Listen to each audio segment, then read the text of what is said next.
J'avais de la difficulté tantôt à rester assis. Quand on chantait ce chant-là, les cieux proclament la gloire du ressuscité. Alors, on a chanté « Nous voulons voir Jésus élevé ». Vous voulez voir Jésus élevé? Eh bien, venez en sa présence, entrez dans son sanctuaire, où les fidèles, l'armée de Dieu, où les saints qui s'est acquis par son sang l'élèvent et le louent et l'adorent. Alors, c'est vraiment un grand privilège que nous avons. Et puis, ce matin, j'ai eu de la difficulté à m'entendre chanter. OK? Vous avez chanté tellement fort, tellement beau, que vous m'avez enterré. Puis c'est peut-être mieux comme ça, hein? Parce qu'on connaît mon talent de chanteur. Hein? Alors,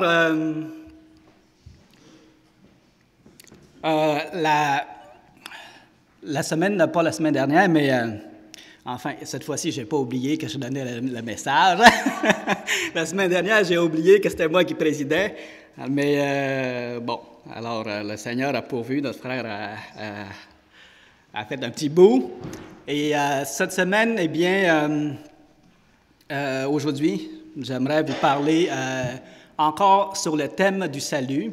La dernière fois, on parlait de Thomas, je parlais de Thomas. L'idée, c'était de dire que le Seigneur voulait vraiment que sa résurrection soit certifiée et attestée par tous ceux qui le connaissaient. Bon.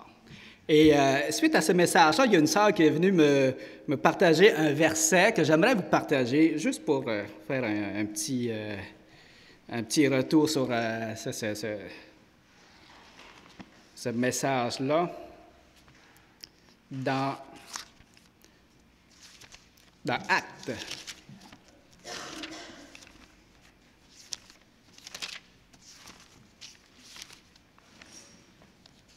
Alors, Actes, le verset 1, le chapitre 1, le verset 3. « Après qu'il eut souffert, il leur apparut vivant et leur donna plusieurs preuves se montrant à eux pendant 40 jours et parlant des choses qui le concernent, qui concernent le royaume de Dieu. » Alors, vraiment, on voit que son désir, ce n'était pas de monter de façon inconnue là, au ciel après sa résurrection, mais il veut vraiment que l'on sache qu'il est le Seigneur, lui qui était mort et qui est ressuscité. Et aujourd'hui, j'aimerais vous amener dans un autre passage, dans Matthieu 27, le verset 45.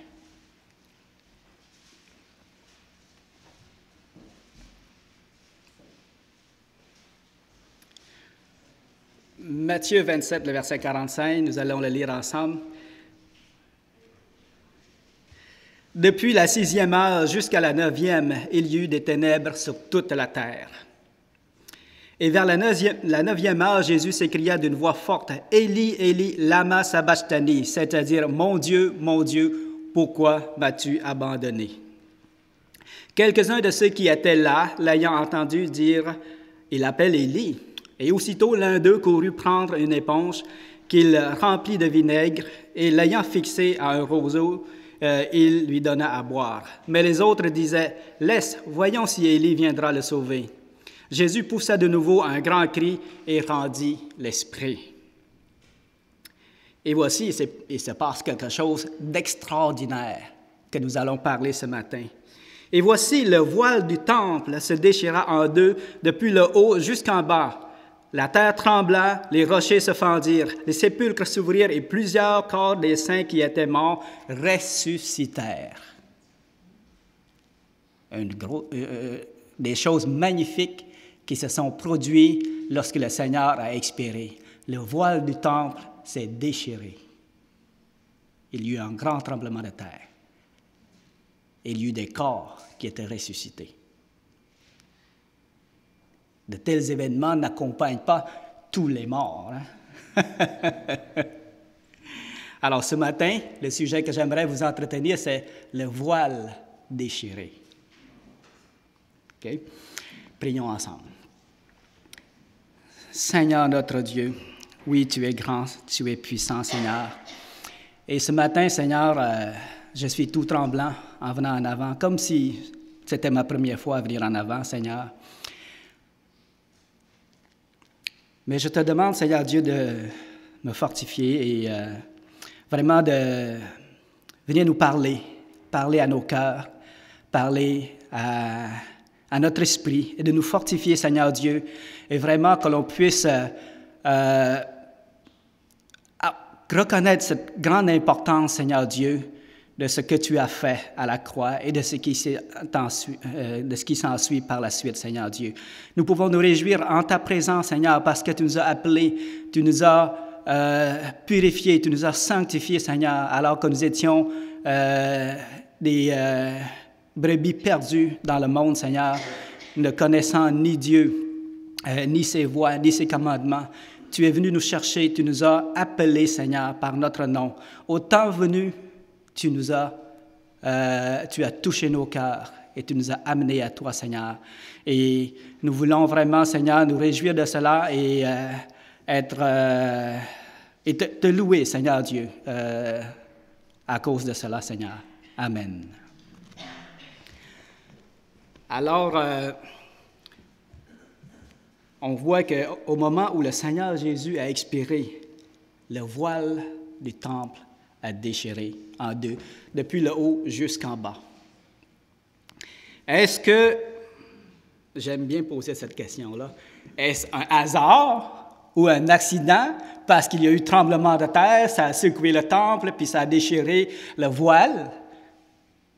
Ou est-ce que c'est la main de Dieu qui l'a fait? Ça, c'est ma question. Le voile, vous le savez tous, ce n'est pas nouveau. Le voile couvrait le lieu très saint, là où était la présence de Dieu. Personne ne pouvait entrer là. Seul le souverain sacrificateur pouvait entrer là une fois par année. Et il fallait qu'il prenne toutes les précautions qui s'imposent. Il fallait qu'il se lave, il fallait qu'il porte des caleçons de lin, il fallait qu'il porte une tunique de lin et bien d'autres choses. En résumé, des vêtements sacrés. Et qu'il prenne des précautions avec des offrandes et ainsi de suite pour pouvoir entrer là. Alors, ce n'est pas n'importe quel lieu. Et s'il ne respectait pas ça, qu'est-ce qui arrivait? Il mourrait. Il mourrait. Les fils d'Aaron ont apporté un feu étranger devant l'Éternel. Qu'est-ce qui leur est arrivé? Ils ont été consumés par le feu de devant l'Éternel. Alors, le lieu très saint, c'est un lieu très saint. C'est pas n'importe quel lieu. C'est un lieu où le Seigneur lui-même a un regard constant là-dessus. Et on voit quelle importance qu'il accorde à ce lieu, puis au voile qui le cache. Donc, c'est vraiment pas un accident qui est arrivé. Parce que si c'était un accident, ça sous-entendait que le Seigneur a perdu contrôle, il a oublié de protéger son trésor, OK? Ou qu'il a été négligent. Mais ce n'est pas le cas. On sait que Dieu ne perd pas contrôle. Il ne perd jamais contrôle, OK? Que ce soit dans les cieux, sur la terre, dans les mers, il ne perd pas contrôle.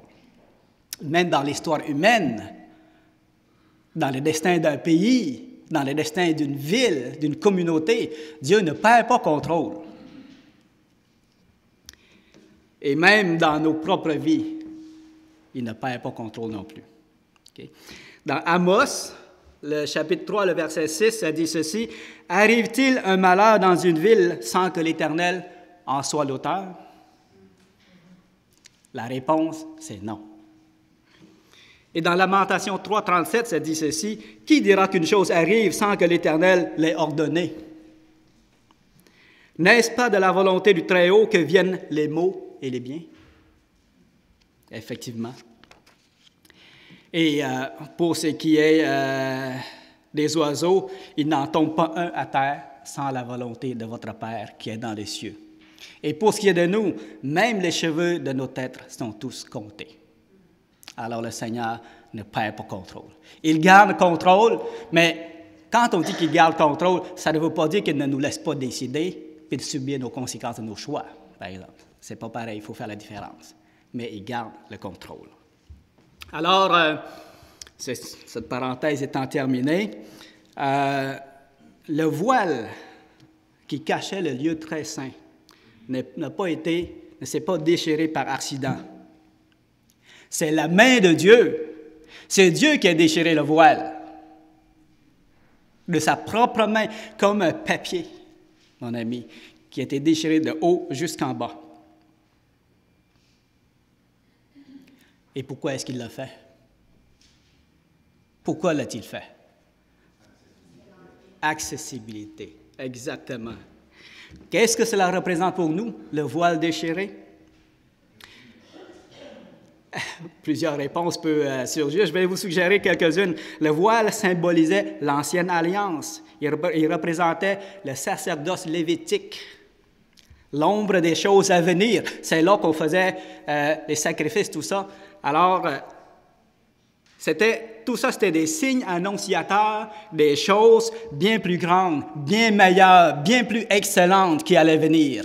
Et moi, je parle ici du sacrifice de Christ, de son sacerdoce et du sacerdoce de tous ceux qui sont en lui. OK? Donc, en Christ s'accomplit toutes les lois et les prophètes.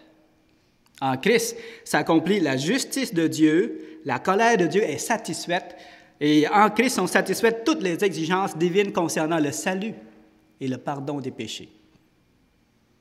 OK?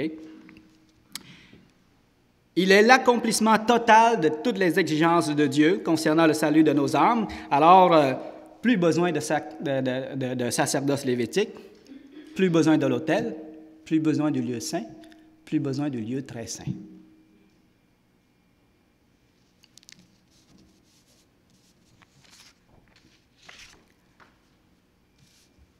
Aussi, Dieu a-t-il pris le voile, comme on prend un papier de contrat, il l'a déchiré de sa propre main, de haut jusqu'en bas. Donc, le voile représente la fin des sacrifices d'animaux, le sacerdoce lévitique, et le début d'une sacrificature nouvelle et spirituelle. Ça, c'est quelque chose.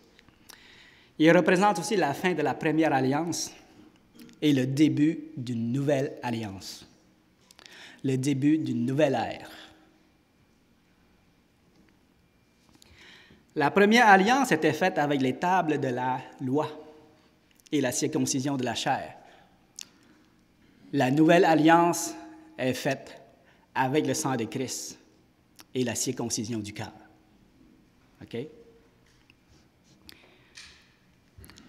Dans Hébreux 10, le verset 16, ça dit ceci: « Voici l'alliance que je ferai avec eux. Après ces jours-là, dit le Seigneur, je mettrai mes lois dans leur cœur et je les écrirai dans leur esprit, et je ne me souviendrai plus de leurs péchés et de leur iniquité. »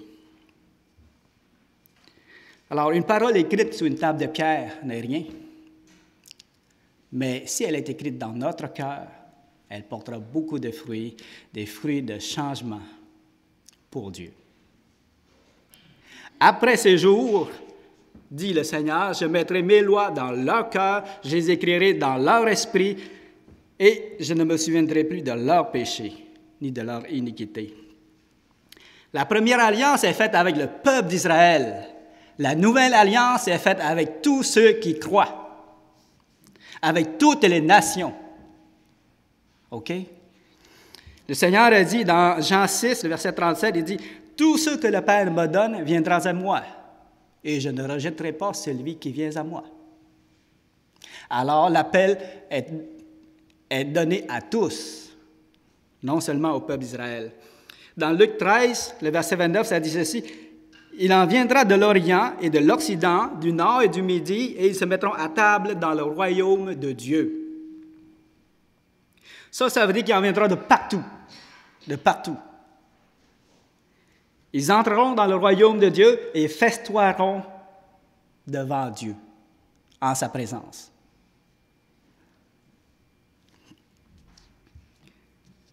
Alors, ça, c'est une grande chose. Merci, Seigneur, d'avoir pensé à nous. Hein? Merci de nous avoir inclus dans ton plan éternel, d'avoir fait de nous des vases d'honneur, de nous avoir sanctifiés, de nous avoir purifiés, de faire de nous des pierres vivantes dans son temple.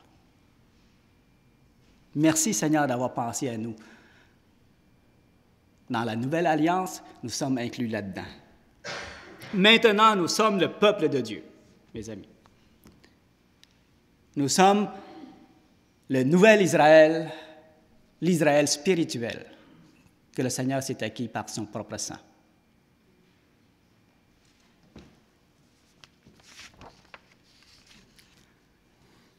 Pierre, dans son premier épître, le chapitre 2, le verset 9, il dit ceci: « Vous, au contraire, vous êtes une race élue. » Il s'adresse à nous tous. Vous, au contraire, vous êtes une race élue, un sacerdoce royal, une nation sainte, un peuple acquis, afin que vous annonciez les vertus de celui qui vous a appelé des ténèbres à son admirable lumière. Quel bonheur d'entendre ça! Quel bonheur d'entendre ça! Combien Dieu nous élève en Jésus! Il nous appelle une race élue. Une nation sainte, un sacerdoce royal, pas n'importe quoi, là, pas n'importe quoi. Un grand privilège qu'il nous a donné. Donc, la première alliance était faite avec le peuple d'Israël, et la nouvelle alliance a été faite avec quiconque croit, avec vous, avec moi, peu importe notre origine.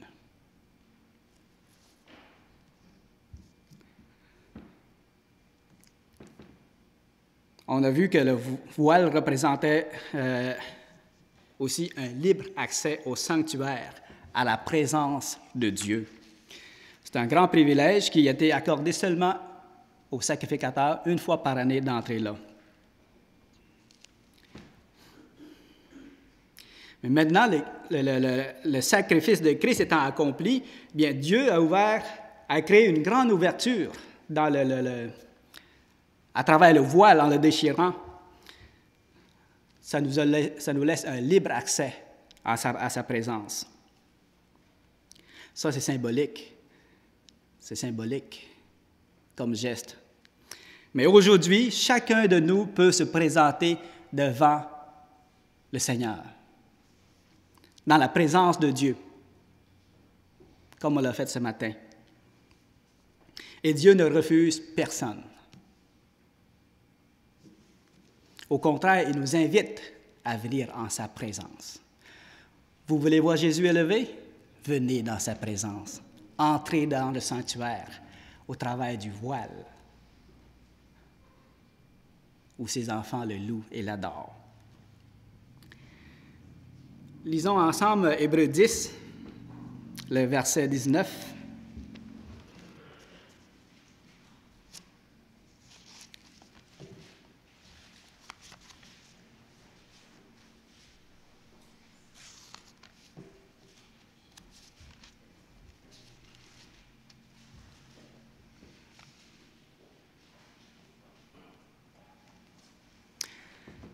Ainsi donc, frères, puisque nous avons au moyen du sang de Jésus une libre entrée dans le sanctuaire par la route nouvelle et vivante qu'il a inaugurée pour nous au travers du voile, c'est-à-dire de sa chair. Ici, l'auteur a profité pour comparer le voile déchiré au corps brisé du Seigneur. Et puisque nous avons un souverain sacrificateur établi sur la maison de Dieu, approchons-nous donc avec un cœur sincère dans la plénitude de la foi, le cœur purifié d'une mauvaise conscience et le corps lavé d'une eau pure. Alors ici, qu'est-ce qu'on a? On a une libre entrée où? Dans le sanctuaire, dans la présence de Dieu. Par quel moyen? Au moyen du sang de Jésus. Et ça dit ici, approchons-nous donc, nous sommes exhortés à nous approcher de lui avec un cœur sincère, dans la plénitude de la foi et le cœur purifié d'une mauvaise conscience. Et dans Hébreux 6, le verset 19, ça dit ceci, « Cette espérance, nous la possédons comme une ancre de l'âme. Sûre et solide, elle pénètre au-delà du voile. » Là où Jésus est entré pour nous comme précurseur. Ayant été fait souverain sacrificateur pour toujours selon l'ordre de Melchisédek. Alors Jésus est entré pour nous comme précurseur. Il nous a précédés. Maintenant, le voile est déchiré, la route est tracée, Christ nous précède dans la présence de Dieu et il nous appelle à venir à lui, à nous joindre à lui, l'autre bord du voile. Maintenant, le trône de Dieu est ouvert à tout être humain. Ça, mes amis, c'est quelque chose. Le trône de Dieu est ouvert à tout être humain, à tous ceux qui croient, de toutes les nations, de toutes les tribus, de toutes langues, en quelque lieu il se trouve, ici même, et partout où son nom a été prêché. Le trône de Dieu est ouvert, et ce n'est pas un trône de jugement, c'est le trône de la grâce. C'est le trône de la grâce.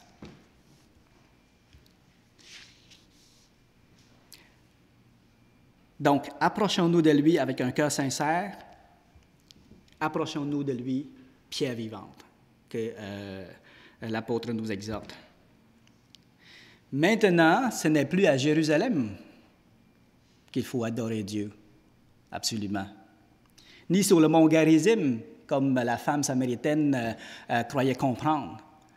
Mais qu'est-ce que le Seigneur a dit? Mais l'heure vient, et elle est déjà venue, où les vrais adorateurs adoreront Dieu, adoreront le Père, en esprit et en vérité. Parce que c'est là les adorateurs que le Père demande. Ce n'est pas le fait de se présenter à une place très importante alors que notre cœur n'y est pas, que là, le Seigneur va tout être content de nous autres. Non, non. Maintenant, l'heure est venue où les vrais adorateurs adoreront le Père en esprit et en vérité, parce que c'est là ce que le Seigneur demande. Ça veut dire qu'on peut adorer Dieu partout. Partout. Que ce soit ici ou ailleurs, on peut adorer Dieu. Parce qu'il est partout, premièrement, qu'il entend tout et qu'il voit tout. Mais deuxièmement, parce que le voile est ôté. Et qu'en lui, nous avons accès, un libre accès dans le sanctuaire pour l'adorer, le louer et le prier. Ce privilège n'était accordé qu'aux sacrificateurs une fois par année, et maintenant le libre accès est donné à tous, à cause du sang de Christ. Amen. Alors, on peut se présenter devant lui en tout temps et en tout lieu. Ce n'est plus Dieu qui se cache, mais c'est l'homme qui ne veut pas venir à lui. C'est ça le problème. Le voile est ôté. Ce n'est plus Dieu qui se cache, mais c'est l'homme qui ne veut pas venir à lui. Mais l'appel est adressé à tous. Qui que vous êtes, venez en sa présence. Venez en sa présence. Le voile est ôté. Jésus nous attend au-delà du voile. Il veut que nous soyons avec lui, dans son royaume. Moi, vous savez, on parle d'adorer Dieu partout, de le prier partout. Moi, des fois, ça m'est arrivé de le prier dans la toilette. Hein? Elle aussi, hein? Elle aussi, lui aussi, hein? Ouais. Je ne suis pas le seul, je suis content. Parce que des fois, au travail, on cherche un endroit tranquille pour prier, juste prier dans notre cœur, ou dans notre pensée assis, c'est bien, mais des fois, ça prenait plus que ça un peu. J'avais besoin de me mettre à genoux, puis il n'y avait pas de place aux toilettes. Mais là, il n'y avait personne. Là, je me suis mis à genoux, j'ai prié, pas trop longtemps parce que d'autres personnes vont arriver, mais ça se fait, ça se fait. Ce n'est pas une offense à Dieu. Ce n'est pas une offense à Dieu. Au contraire, le Seigneur nous demande de le rechercher, de rechercher sa face dans n'importe quelle circonstance de notre vie. Alors, je ne vous invite pas à prier dans les toilettes, à tout bout de champ, mais je vous invite à rechercher sa face en tout temps et en tout lieu.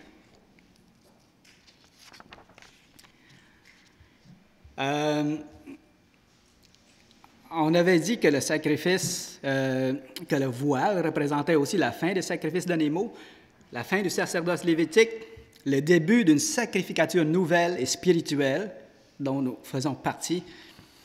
Dans Hébreux 9, le verset 11, on peut le lire ensemble.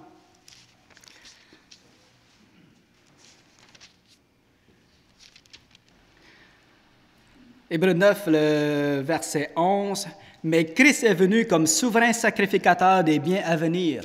Il a traversé le tabernacle plus grand et plus parfait qui n'est pas construit de main d'homme, c'est-à-dire qui n'est pas de cette création. Il est entré une fois pour toutes dans le lieu très saint, au-delà du voile, non avec du sang des boucs et des veaux, mais avec son propre sang, ayant obtenu une rédemption éternelle. » Amen. Alors, ce n'est plus nécessaire d'offrir des sacrifices d'animaux. Heureusement, heureusement. Hein, parce que là, les croyants du monde entier, ils manqueraient des animaux, là. Végétarien, ouais. Alors, ce n'est plus nécessaire d'offrir des sacrifices d'animaux parce que le pardon des péchés et la rédemption éternelle est obtenu par un seul sacrifice, celui de Jésus-Christ. Son sacrifice est assez puissant pour pardonner tous nos péchés. Et si Jésus est le souverain sacrificateur, tous ceux qui sont en lui et qui le suivent au-delà du voile sont également sacrificateurs. Dans Apocalypse 5, ça dit ceci, « Tu as fait d'eux un royaume et des sacrificateurs pour notre Dieu, et ils régneront sur la terre. » Et comme dans le verset qu'on a lu tantôt, vous êtes une race élue, un sacerdoce royal, une nation sainte. Alors oui, nous sommes des sacrificateurs pour notre Dieu. On est conscient de cela. Anciennement, c'était la tribu de Lévi qui était sacrificateur, qui avait ce privilège-là. Mais maintenant, nous tous, nous sommes sacrificateurs du Dieu très haut. Amen. Alors, comme Christ n'a pas offert aucun sacrifice animal, nous non plus, on n'a pas à offrir de sacrifice d'animaux. Mais comme Christ a donné sa vie, nous aussi, nous devons donner notre vie à Dieu. Nous aussi. Et les sacrifices que nous avons à présenter à Dieu, eh bien, comme on a dit tantôt, c'est des sacrifices spirituels. C'est-à-dire nos cœurs, nos pensées, notre temps, nos prières, nos louanges, notre adoration. C'est ça, des sacrifices spirituels à présenter à Dieu, comme on l'a fait ce matin et que vous m'avez enterré. Monsieur Maillot dit « Ah, c'est bien, c'est bien. »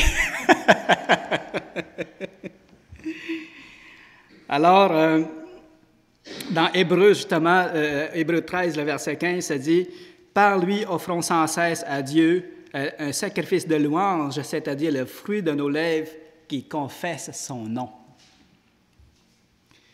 Et comme ce matin, on a passé l'offrande, ça fait partie des sacrifices également. Le Seigneur nous demande également d'offrir ces choses-là.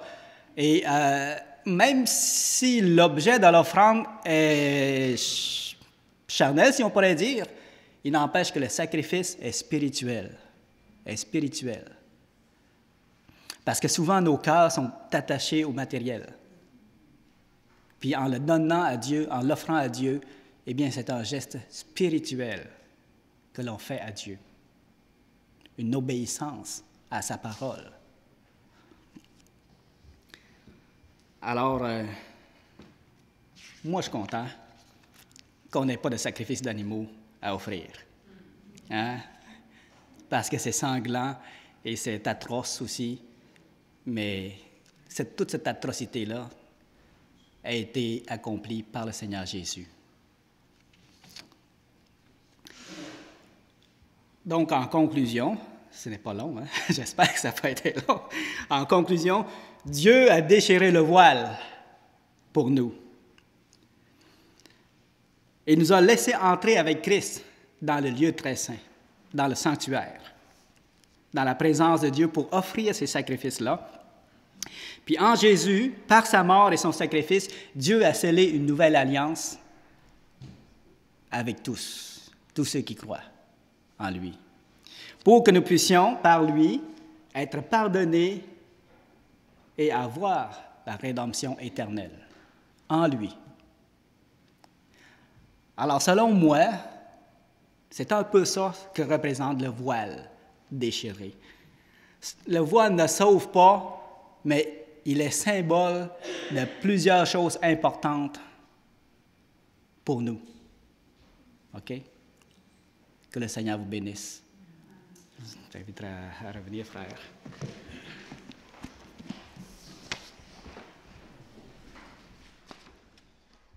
Merci, Cassal.